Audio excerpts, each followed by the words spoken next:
Okay, this just came in the mail. It's our new camera. It's a Nikon Z30.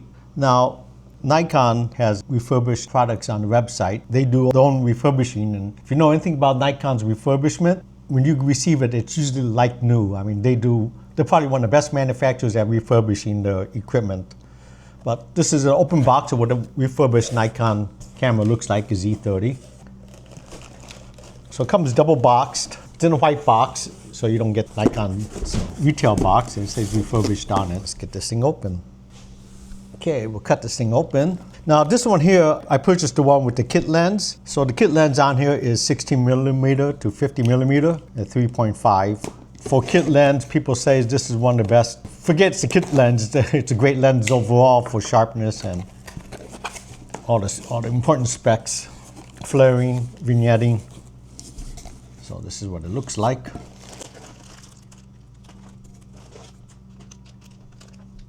C cable to USB-A. So this camera, you could download not your images, but you could also charge the camera by using this cable, which is nice.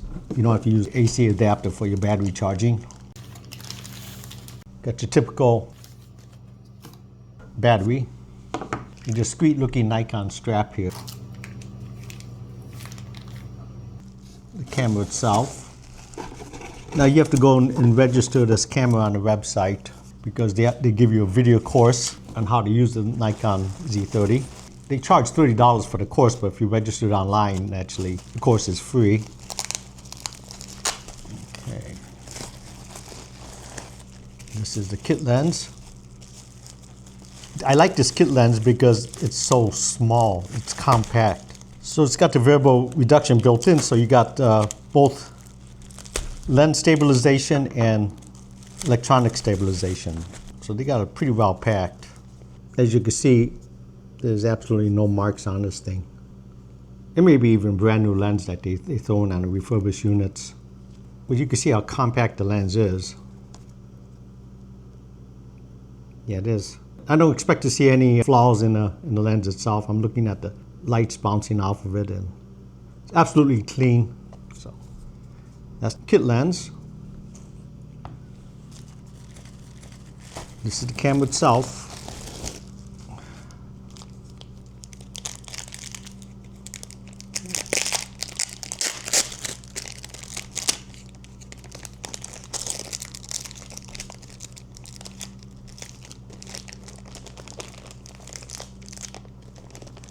You get the full warranty with the Nikon. Now this is a aps-c camera, so it's quite a bit bigger lens. ZV-1 we're using the Sony, which is a 1-inch sensor. So you can see how small this camera is. It's really compact. It's not as compact as the Sony ZV-1, and we'll bring that out and later on, and we can show you the difference.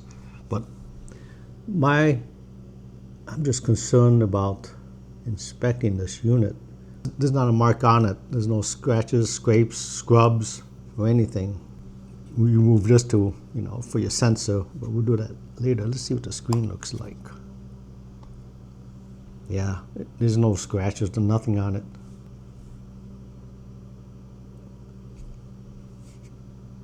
I don't even see a fingerprint. Usually you're going to see something, especially some wear or nothing, but there's absolutely nothing, no wear on this thing. So, battery compartment. Cross our fingers, and hopefully Nikon give us a little charge here.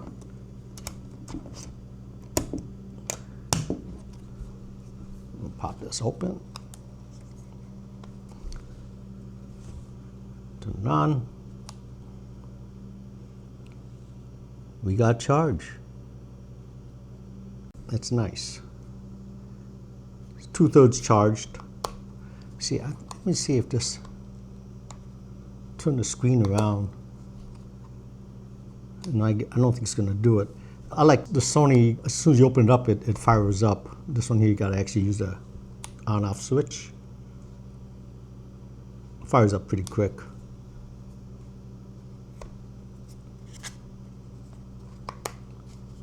Okay, let's mount the lens on this thing. Release button here. Now I've had Nikon before, so the mounting, the screw is opposite what you think it would be. So there's your sensor. We have to be kind of quick about this. You don't want no dust or stuff falling into your sensor. Let me line up the 2 white dots. Lock it in place. So you can see it's fairly compact. The camera body weighs 12 ounces, so it's fairly light. Now this lens is 16 to 50 millimeter, like I said before. Its aperture is 3.5 to 6.3. Not the brightest lens out there for kit lens, but remember this is a aps-c sensor on it, so it's a larger sensor. So 3.5 is going to bring in a lot of light because the larger sensor. And if you know something about Nikons, their megapixels on the sensors are usually less than competition. Usually a lot of competitors have about 24 or 25 megapixels on the size sensor.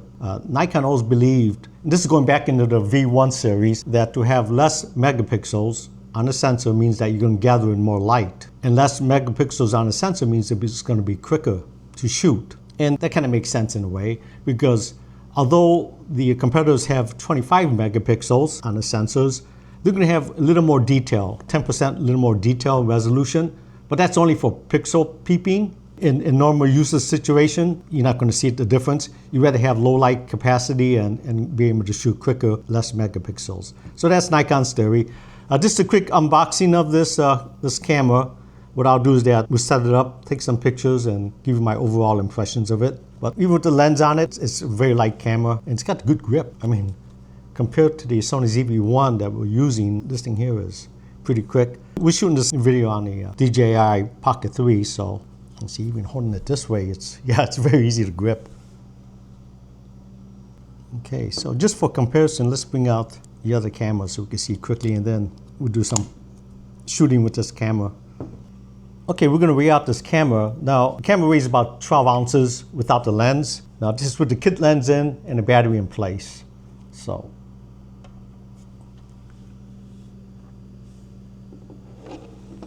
£1 pound, 3 ounces. So, not a heavy camera at all. Okay, here's the other cameras that we have in our arsenal. This one here is a 5200 Nikon. Same sensor, ASP. It's got a bigger lens on it though. We have the 18 to 140 millimeter. Outstanding lens. But you can see the difference in size. It's taller. About the same width, but you can see how much, let's see, it's going to be kind of hard to see. We can see the difference in width too. But this got a viewfinder on it too, so this is the 5200. Now I'm interested to see how this thing takes pictures of the moon. Because with all the other cameras in the cell phone, when I take a picture of the moon, I cannot, even with all the adjustment I do, I cannot get the craters. It all gets blown out. So this 5200 takes excellent pictures of the moon, just handheld. So we're going to see how this thing is going to do as soon as we get a full moon. But now this is the granddaddy of all these mirrorless cameras. This is Nikon V1, smaller sensor, and we can see about this, they're almost the same size, the width of it. Height, and this one's a little bit wider. This got the kit lens at 1030, so, and pretty heavy, but you know, it's pretty well built too. This guy here is the one we've been using, ZV-1. Excellent camera too. 1-inch sensor, so this is a larger sensor. Now this is pocketable, so you can stick this in a pocket. The big advantage of this, and then it's got the built-in zoom lens. We can see a difference side by side. I mean, other videos, they claim this is, you know, compact and pocketable, but it's not going to fit in your jean pocket, let's put it that way. It'll fit in your cargo pants pocket and sling bag, but definitely not in a jeans pocket. This one here, you can slide in anywhere, so. But you can see it's, let's see. You can see how much wider this one is, taller. On other videos I've seen, you know, you can't really get a perspective, but up close and personal, I can see how much more compact the ZV-1 is compared to the Nikon. And even the length of it. But more importantly, this one here is meant as a vlogging camera. Okay, we'll talk about a little bit of pricing. This refurbished Nikon. Nikon always puts the cameras and the lenses on sale that's been refurbished every once in a while just to move out the stock. I got this one here for $399, which is an unbelievable price for this camera, including the lens. The lens itself, I think, retails for right around $300 and some odd dollars. Normal refurb price on this camera is right around $699, so you get a healthy discount. And I'll tell you right now, when you buy a Nikon refurb, just think of it as being brand new. You get the brand new warranty anyway with it, and Nikon's customer service. Yeah, just keep an eye on the website. It just pops up all of a sudden, and then it's on there for like 3 or 4 days, and then it's gone. So, you gotta just search the site every once in a while. Maybe subscribe to like Slick Deals, and once in a while they'll post it, or Honey. Or you can use Honey and then use the drop list. So if the price drops from this $699 to $399, it'll notify you. But if you're in the market for a camera, or you need something better than your basic cell phone, get this thing. I mean, it's $400, and you're gonna have a great kit lens that takes extremely good pictures, and you got a camera that you could use photography, using your cell phone or using even a Pocket 3 as a photography camera. It's just not there. You can't beat this. The dedicated cameras for photography. Why don't we, just for fun, let's see what the ZV-1 weighs. 10.2 ounces versus 1.3. This guy here, almost the same weight as the bigger camera, so. And forget about this. This thing weighs a ton. You feel it around your neck too. Okay, so this is just a quick unboxing. I just want to show you what a typical Nikon refurb looks like, and it's brand new. What I'll do is that I'll take a picture on it, and I'll see what kind of pixel count we got or shutter count we have on this camera. It came out to 22, which just tells me that this camera's brand new. I've done probably 8 to 10 test shots on it. And Nikon, I'm sure, did a few of the test shots when they're testing out the camera and reconditioning it. So just what I thought, this camera is, in fact, brand new. Probably just a customer return item. They bought the thing and returned it back to Nikon, and Nikon had to test it out and make sure that everything is A-OK. And then I'll get back to you. We'll do part 2 after I've played with the camera a bit and give you my impressions of it. But we're going to be using this as probably our A camera, and the Pocket 3 will be our B-roll camera, or vice versa, depends on what we're doing at the time. But both are pretty compact, and we could carry it on a small bag easily. So I hope you found this video informative. Please click the like button. When you have a chance, please subscribe. And thank you for watching.